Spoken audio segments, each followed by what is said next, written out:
Oh, look at the work. Well, I'll be doggone. Look at them bright lights. Allah declare.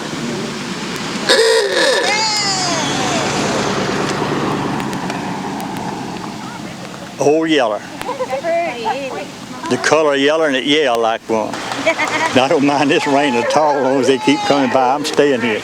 I think it's good. I enjoy every bit of it. You boys made my day.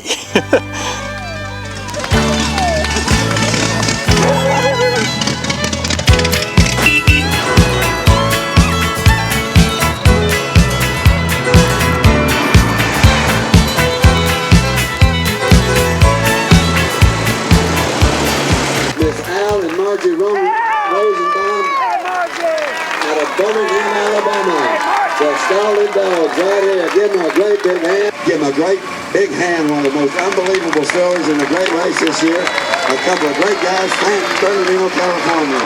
Dick has won 3 races this year. Dick Burdick's 24 Bentley in the championship class and Lou DeLong's 1911 Lancia in class brass have emerged the teams to beat. Both these open cars won in today's downpour. Burdick was first with a 22-second score, and DeLong spliced home with 39 seconds to make 7 wins in 8 days. Because of DNFs, only 86 teams still have a shot at the purse. However, tomorrow, 96 machines will continue to run for the finish, doing whatever it takes to make it. Our engine's breaking apart on us. We're stressing it too much. We had some airplane cable though, and we have strapped the engine together. We've got wood underneath the block. We've strapped it together and attempted to hold it together and keep the engine together, but we don't think it's going to work. We've done everything humanly possible that we can do. All we can do is pray for a miracle at this point, and I don't think we're going to get it. Well, we only got 84 instructions until we get to the lunch area today. Only 84. Day 9 is a short 325 miles. After a pit stop in Gadsden, Alabama, the racers will look for the sunshine, running across Lookout Mountain to Chattanooga, Tennessee. Then we'll drop down to Rome, Georgia, on the way to the hub of the South, Atlanta.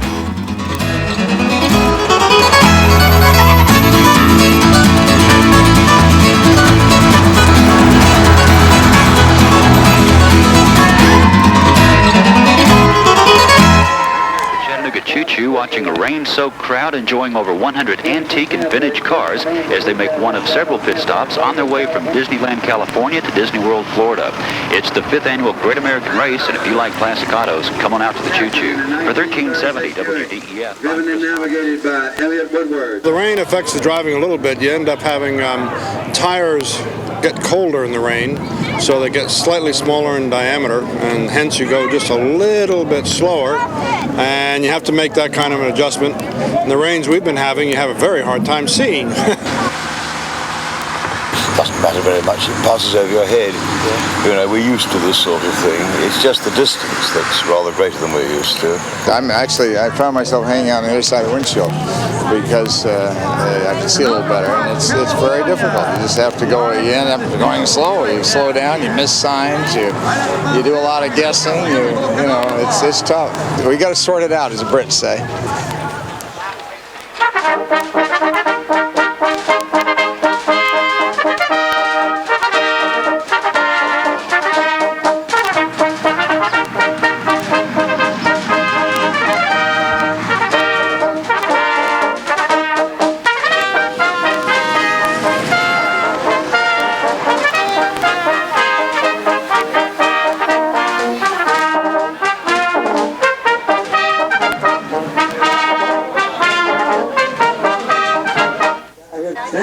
Out of Woodland Hills, California, and his beautiful daughter Janine in an early Ford V8. They might win it all.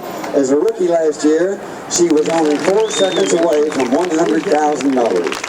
From Atlanta, Georgia, this is the Interstate Battery's Great American Race Hotline. History was made here today. Goodyear's Wingfoot Express took its first victory in 3 years with a score of 15 seconds. The 4.5-ton 1917 Packard truck is the heaviest vehicle in the race.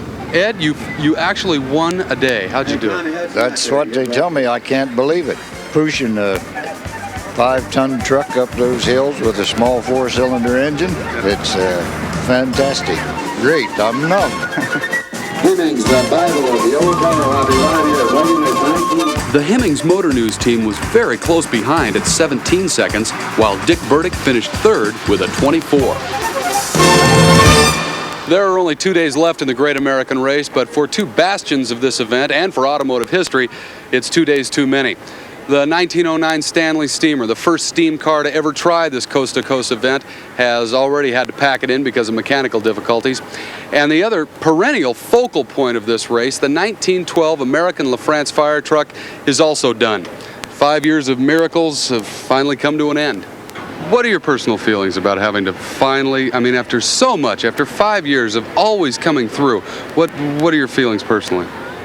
Well, we're all a little depressed, a little hurt and sorry and sad that we've had such a great time as a team together. It doesn't want to stay together. I don't know why. It's been prepared better than ever, or we thought so. She gave everything she had. Also, we got and more. Run the fan. She's great. And there's a jack shaft on the other side too. She's great. You know. Do you feel like you're letting people down, or how do you feel about it? Wheel brakes. Wheel brakes, but how do they operate? What type of brakes are they? They're external contacting on the back for the regular brakes. I don't know what to tell you about that. Okay. So we got, back brakes. I don't know what else we could have done. I think we tried everything. That's what you needed. I just don't know what else. So it's like I wanted her to do it. I think I wanted to do it. It looks like clear skies for the 315-mile run through Thomaston, Albany, Cairo, and finally, Tallahassee, Florida.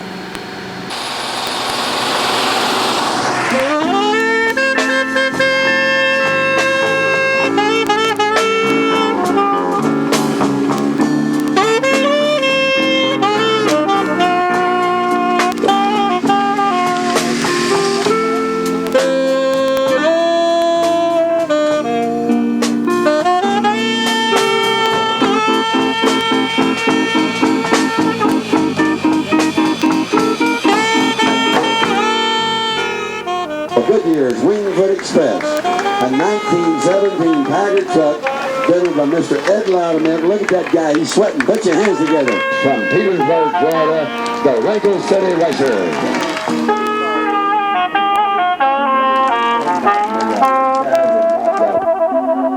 Have you figured out yet, 5 years experience on this race, have you figured out yet what the attraction is, what the fascination is?